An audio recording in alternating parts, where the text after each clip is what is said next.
pas vu venir celle-ci. Je suis un mec imprévisible qui le demande, bien sûr, les petites lunettes sur le nez. J'essaie de passer incognito, tu connais la chanson. J'espère que tu vas bien. J'espère que tu as passé une bonne journée, une bonne matinée. Un bon réveillon, peu importe tout. Ce que j'espère, c'est que tu te portes à merveille aujourd'hui en ce début de vidéo. Et boum, on lance une petite musique, voilà, qui est un peu chill, un petit peu sympa, voilà. Je suis très content, en tout cas, de pouvoir vous proposer cette petite vidéo. Coup de... Putain, mais il était encore chargé.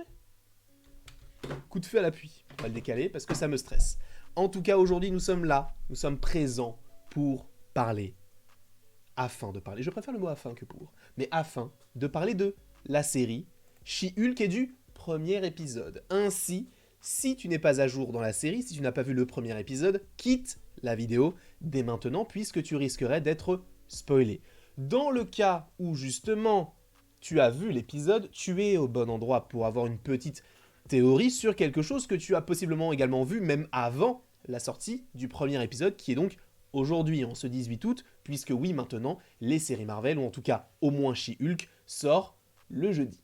Jusque-là, tout va bien, d'accord? Mais donc, revenons à l'histoire de She-Hulk. She-Hulk est une série dans laquelle on va découvrir donc le personnage de Jennifer Walters, et c'est vrai que nous avons eu ce petit sneak peek, entre guillemets, ce petit extrait d'une minute où justement on va découvrir comment est-ce que Jennifer Walters va devenir She-Hulk. Du coup, ce personnage lié aux radiations gamma, mais plus lié au sang de Hulk, et un personnage qui est, et on l'a vu dans l'épisode 1, beaucoup plus puissant et beaucoup plus, non pas intelligent, mais plus débrouillard que Hulk, là où Hulk a mis 15 ans à arriver au stade de Jennifer Walters, qui a mis quelques jours pour justement développer son plein potentiel, même si on sait qu'elle va devenir encore plus puissante, parce que déjà là, elle est plus puissante que Hulk.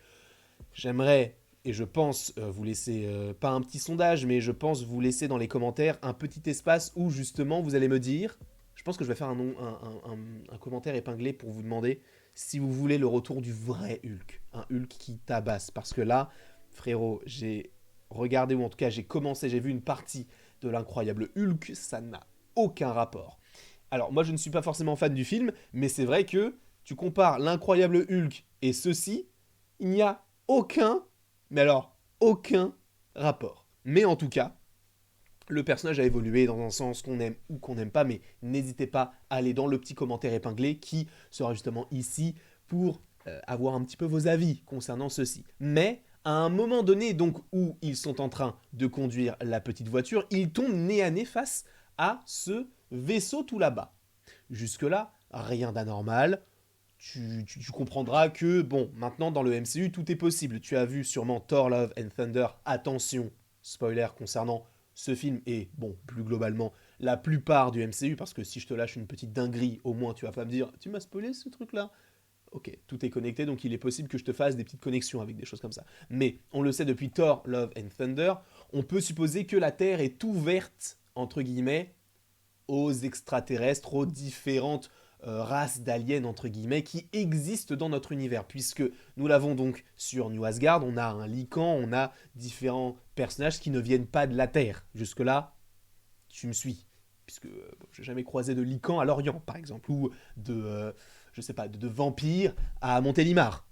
Même si, bon, c'est vrai que les vampires de Montélimar sont plutôt connus, hein, comme le nougat.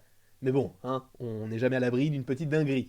Mais donc on tombe sur ce petit vaisseau un petit peu rond, un petit peu, comment peut-on dire ça, futuriste. Et c'est vrai que, bah, on nous le dit dès l'épisode 1 de She-Hulk, c'est un vaisseau sakarien de niveau 8 ou quelque chose comme ça, de classe 8, un petit peu comme les BMW ou... oui, ça c'est les BMW qui font des classes. Mais donc c'est un vaisseau qui vient de Sakar. Sakar, pour rappel, c'est donc la planète où justement on a ce genre d'habitants sur Thor Ragnarok, où justement Thor Ragnarok, à l'époque où justement Hulk n'avait plus forcément, n'appartenait plus du coup à Marvel Studios par rapport aux droits, puisque je rappelle par exemple que l'incroyable Hulk est un film lié à Universal en partie, même si je crois qu'il y a un peu Paramount aussi, mais Universal a les droits de Hulk. Encore aujourd'hui, jusqu'à une certaine date, puisque apparemment, selon des rumeurs, bah, le MCU pourrait récupérer en 2023, je crois, les droits du personnage de Hulk pour en faire possiblement un film solo. Et je pense très clairement qu'ils le savent, et je pense que c'est pour ça qu'on a ceci. Parce que je crois que c'est Time to Shine, si je ne dis pas de bêtises. Donc bon, un scooper entre guillemets, qui a eu raison, qui a eu tort, je n'en sais rien du tout, mais en tout cas qui a quand même donné pas mal de petites choses plutôt intéressantes sur la suite du MCU qui se sont avérées, donc à prendre avec d'énormes pincettes quand même, mais c'est vrai qu'il y a de cela quelques mois maintenant, il avait dit que oui, il y aurait un film World War Hulk en 2024. Selon lui, hein, évidemment. On a vu la disposition des films de 2024, pour l'instant, ce n'est pas forcément possible. C'est totalement possible. Je suis en train de réfléchir, mais c'est vrai qu'en 2024, on a les 4 Fantastiques à la fin de l'année, donc en novembre. On a les Thunderbolts en juillet. On a Captain America 4, donc New World Order, en mai. Mais avant ça, il n'y a rien. J'avais imaginé, moi, personnellement, un film sur Scarlet Witch ou un film peut-être un petit peu plus en lien avec la magie. Mais un film World War Hulk. Sachant que j'ai acheté le comics. Je vais pouvoir vous proposer des petites vidéos en lien avec tout cela. Mais n'allons pas trop vite en besogne. Donc, est-ce qu'on ne pourrait pas imaginer que le vaisseau soit de Sakaar et vienne le récupérer? Parce que pour l'instant, on ne sait pas pourquoi il est là. Parce que dans l'épisode 1, je rappelle que Hulk, justement, dit « Ok, le vaisseau, il va falloir que je m'y penche. » Est-ce qu'on aura des informations dans les prochains épisodes, dans les prochaines heures? Je n'en sais rien du tout. Mais ce qui serait intéressant, c'est que, justement, on vienne possiblement le chercher. Tu vois ce que je veux dire ou pas? On vienne le chercher pour l'emmener, je ne sais pas, sur Sakaar, parce que, en vérité, je ne pense pas que ce vaisseau-là soit là pour She-Hulk. Ce serait très étrange, d'accord? Puisque ça n'aurait aucun sens. She-Hulk n'a même pas de pouvoir à ce moment-là. Donc, je pense, et sachant que Sakaar, enfin, ça c'est un vaisseau sakarien, donc Hulk les connaît, et Sakaar, en tout cas les habitants de Sakaar, le connaissent aussi. Donc, sachant qu'il a été un gladiateur, est-ce qu'ils ne vont pas le récupérer? Est-ce que le grand maître, donc ce personnage-là, c'est pas du tout ça la photo? Attendez, j'ai pas mis la photo du grand maître.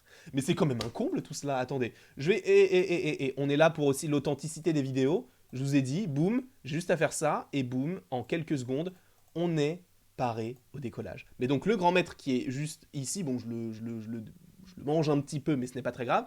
Est-ce qu'il n'aurait pas envoyé des Sakariens récupérer donc Hulk parce qu'il a besoin de son titan, de son gladiateur, puisqu'il organisait des combats de personnages? Est-ce que ce ne serait pas l'idée pour la suite de Sakaar et que justement Sakaar soit exploré d'une autre façon que justement ça a été fait dans Thor Ragnarok, puisque c'est vrai que dans Thor Ragnarok, la plupart des gens n'ont pas forcément apprécié le fait, en tout cas la plupart des gens qui lisent des comics, n'ont pas forcément apprécié l'utilisation de Sakaar et auraient préféré une autre planète, qu'elle ne s'appelle pas Sakaar, mais une planète poubelle, etc. Donc, est-ce que les Sakariens, si jamais ce sont bien des Sakariens, récupéreraient donc Hulk pour le ramener? Ce n'est pas impossible, mais il y a une autre théorie que je te propose, parce qu'il y a de cela exactement, je vais te dire ça tout de suite, 11 juin 2021. Donc il y a 1 an et 3 mois à peu près. The Diz Insider, donc qu'on ne présente plus vraiment sur la chaîne puisqu'on en a déjà parlé, ils ont déjà dévoilé des choses plutôt sympathiques, mais ils avaient lancé donc une rumeur en juin 2021 où ils avaient stipulé que le personnage de... J'espère que j'ai mis la photo, attendez, je vais vérifier parce que si ça fait 2 fois ça, ce serait un peu dommage, c'est bon, je l'ai mise. Le personnage de Scar serait présent dans la série She-Hulk. Alors c'est vrai que avant qu'on ait cette scène avec le vaisseau, on peut se dire, ah bah ok, Scar, il vient de, enfin, c'est en lien avec Planète Hulk et donc Sakaar, mais je l'imagine pas dans une série She-Hulk qui se passe sur Terre. Donc admettons le vaisseau prenne Hulk et le ramène sur Sakaar pour justement rencontrer le personnage de Scar, qui soit donc sur cette planète Sakaar, et que tout cet arc-là puisse mener à un film solo sur Hulk, qui s'appellerait donc World War Hulk ou un film Hulk. Ce serait génialissime. En tout cas, moi, ça m'intéresserait beaucoup. Sachant, petite anecdote, que donc les Sakariens, je vous les ai montrés, ce sont ces personnes-là. Bon après, peut-être que Sakaar, vu qu'il y a des trous noirs, enfin des trous noirs, des trous passerelles un peu partout sur la planète, peut-être que ce ne sont pas forcément des personnages qui sont nés sur Sakaar, mais qui viennent peut-être d'autres planètes. Mais c'est vrai qu'il faut rappeler que les Sakariens, on les avait déjà vus en 2014 dans le film Les Gardiens de la Galaxie. Alors c'est une petite anecdote, alors ça ne veut pas forcément dire que eux viennent de Sakaar, mais quand j'ai tapé Sakarien MCU sur Google pour avoir des images pour pouvoir illustrer ma vidéo, j'étais tombé sur eux. Et c'est vrai que, bon, Sakariens qui viennent de Sakaar, c'est logique. Donc est-ce que eux-mêmes ne viendraient pas de Sakaar? C'est possible aussi. Donc, de toute façon, ce sont des bandits la plupart, donc ce ne serait pas du tout illogique. Quoi qu'il en soit, Dans le vaisseau, est-ce qu'on n'aurait pas forcément des missions, enfin des gens qui sont envoyés en mission plutôt, dans ce sens-là c'est plus logique, qui sont envoyés en mission pour récupérer Hulk, pour l'emmener sur Sakaar, peut-être envoyés par le grand maître ou peut-être envoyés par peut-être le nouveau chef donc de Sakaar, qui serait donc Skaar, le fils de Hulk, justement, et que par la suite on ait un film, du coup World War Hulk, et que She-Hulk puisse teaser tout cela, et qu'on ait donc une annonce, alors peut-être pas à la D23, puisque la série ne sera toujours pas terminée à ce moment-là, mais peut-être une annonce l'année prochaine pour dire, ok, il y a enfin un film sur Hulk parce qu'on a récupéré les droits. En vrai, moi, j'achète.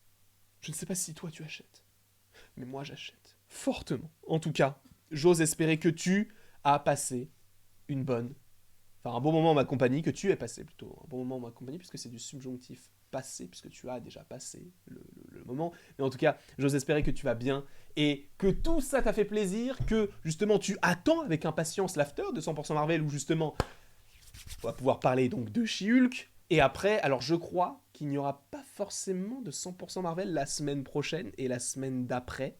Mais de toute façon, on fera un autre gros live pour en parler, parce que avec Mathéo, avec Momo, avec Charles, donc Charou, et Terry, nous allons à New York.